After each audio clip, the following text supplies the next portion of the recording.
everyone, it's Skylar. Welcome back to my channel and my second review and last review before I go away, as I'm going away today for my holidays.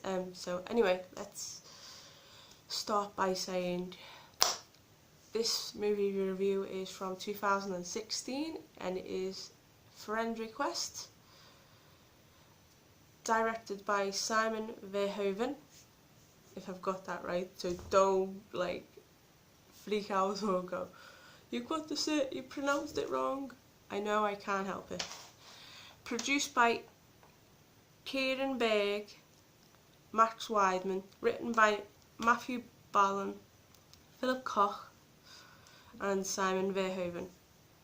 Starring Alicia Debnam Carey as Laura Woodson, William Moseley as Tyler, Connor Paolo as Kobe, Britt Morgan as Olivia, Brooke Markham as Isabel, Sean Marquette as Gustavo, and Liesl Ahles as Marina Mills. Of course, music by Gary Go, cinematography by Joe Helm, edited by Dennis Barter, Philip Shermer and Tom Steele. The movie starts off with Laura, who is one of the most popular students at her college and also enjoys a very active social life with lots of friends and her family as well. She is also very active of social networks and has over 800 friends on Facebook. She lives with 3 friends, Olivia, Isabel and Gustavo. She is also close friends with Toby, and her boyfriend is Tyler, whom she's currently, in the film, she's dating him. Then one day Laura receives a friend request from Marina, a girl who she barely knows, but also this girl Marina, she's also in a psychology class. I think it's psychology or biology, one of them.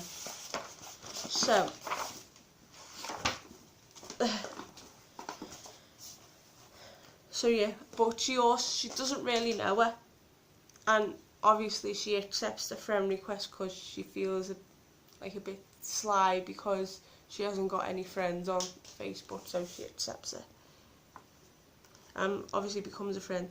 And then she gets to find out that she has only the friend, and Laura decides to go for a little bit of snooping. She goes through a profile, which a lot of people on people's Facebooks or whatever can view the pictures and whatnot.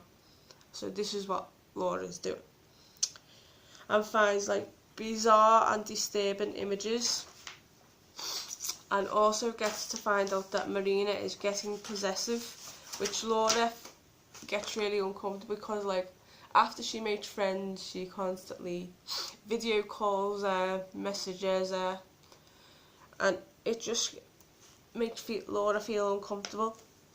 But when Laura shares a picture of it, right, before I talk about this bit, the next thing that happens is Marina finds out that it's Laura's birthday, and she said, "I've got you a present and can I come to the party?" And she said, "I'll think about it." And then next thing she calls and says, "I'm not having anything, I'm just having something in the house." But obviously she lies to her. And then Marina finds out that Laura goes to a birthday dinner without her.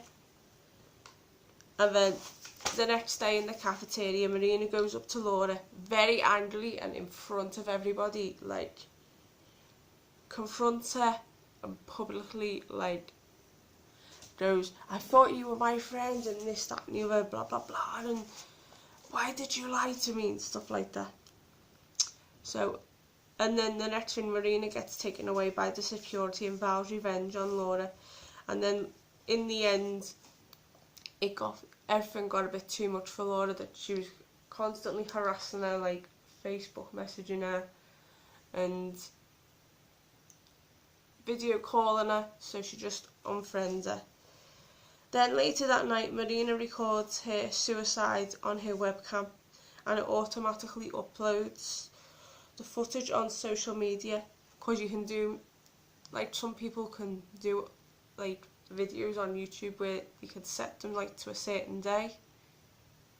So this is what, obviously she's done this before she's died. It's really weird. And then, yeah, like, uploads the footage on social media. Soon after, Laura finds out that she's being stalked by Marina's spirit, and that she promises that Laura will end up being lonely in the morning. Then in the morning, Laura receives a message from Marina with the video of her suicide.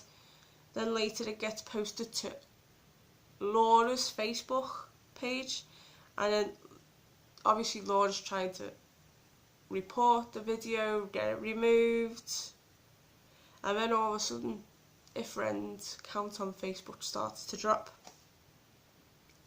Then Kobe and Laura look into Marina's Facebook and find out that there's like a code, but it's not like your typical normal code on a Facebook page.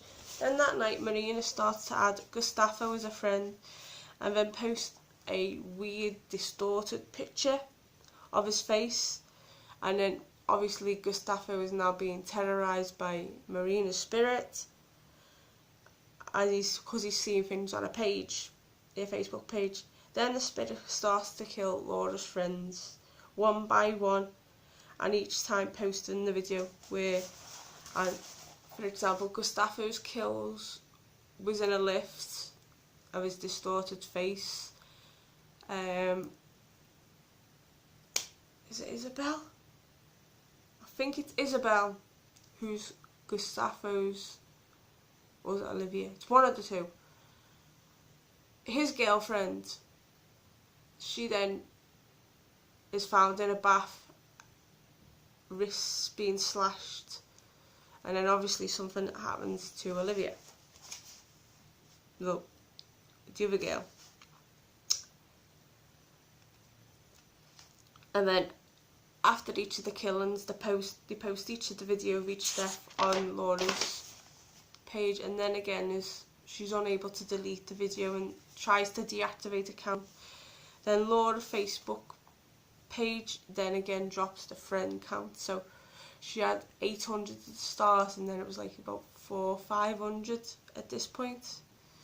Then in order to stop the haunting, Laura goes to a place where Marina committed suicide in order to destroy the black mirror that turned Marina into an evil spirit. Laura, I know I have, sorry about that, I have memory to look back today. Yeah, so they've got to find this black mirror, and if they find it, they have to destroy it. Which obviously, this is the mirror that turned Marina into an evil spirit. Laura and Kobe go to Marina's, it's like her parental house, which got burnt down many years ago, and tries to look for her. And while there, Kobe ends up being friends with Marina. Now, just before they go to the house, Laura also finds out that Marina's not her real name, it's something else as well, so that's a little bit of a spoiler. Sorry if you haven't seen the film, but I just wanted to point that in. So yeah, Kobe ends up being friends with Marina on Facebook, and he sees an entity but gets saved when Laura bumps into him and tells him Marina's not there. But Kobe then, this is like a weird thing, Kobe then tells Laura to look in the basement. But when they go to the basement, Marina's obviously not there. And then the next thing, Kobe and Laura split. Like, Laura goes one way, Kobe goes another. And then Laura finds him looking into a black mirror. And then Laura turns around and asks, like, what's wrong? And then Kobe says, like, the talk, and then he says, look, I'm sorry. And then he turns around and says, look, you can't be lonely if you're dead. And he stabs her in the stomach, hoping that he's killed her in order to save himself and Tyler, but obviously Kobe kills Tyler as well, and then but Laura overpowers him and escapes. Like, she leaves Marina's house, and then right at the end of the film, they're back in the college cafeteria. Right, loads of friends are really popular, and there's Laura on Marina's laptop,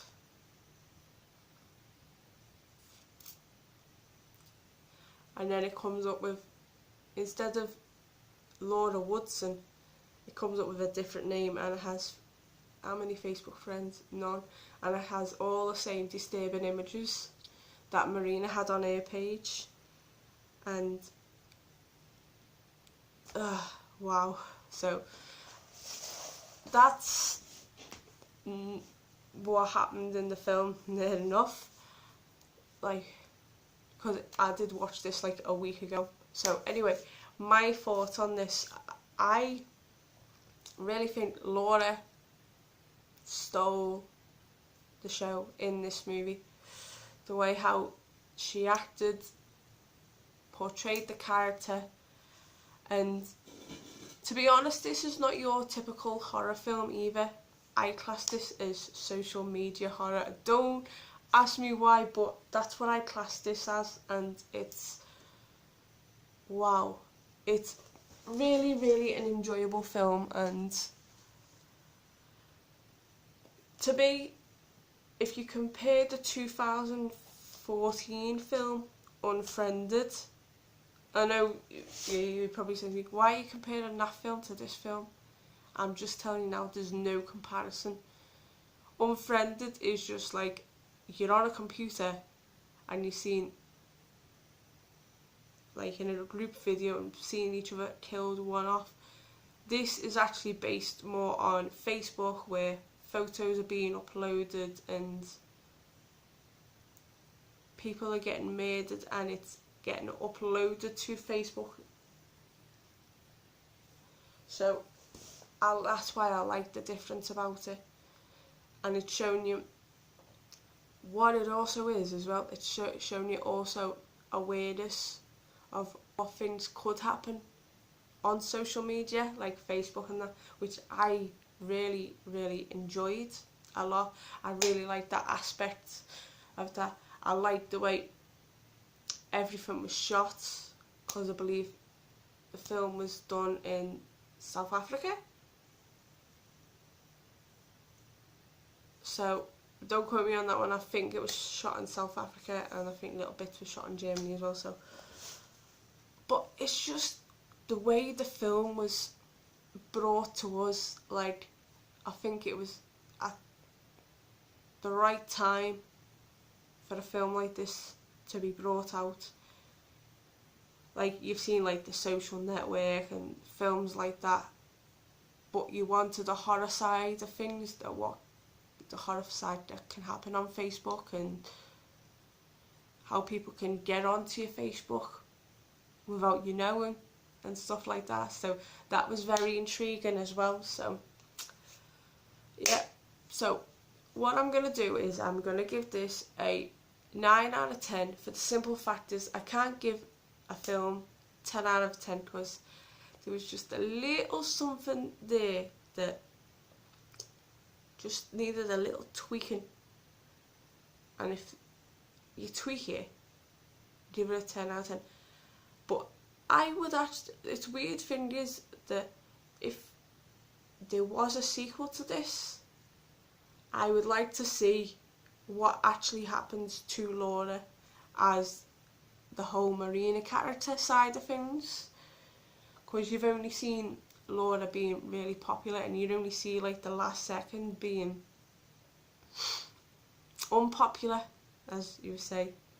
So I would like to see a sequel, it may not happen, with Laura taking over as the Marina character, and seeing how far you can go along with Laura's character, whether does she get killed off or whatever. And it would be nice to see both sides, of the Laura Woodson character. The good side of Laura, the popular side, and then the lonely side of it. So yeah, that's just like a little suggestion. It might not happen, but anyway, I hope you enjoyed this review, and the next time you'll see me is probably vlogging. So I hope you enjoyed this review. Stay gory, have unpleasant dreams, and I will see you all very soon. Ta-ta for now. Bye.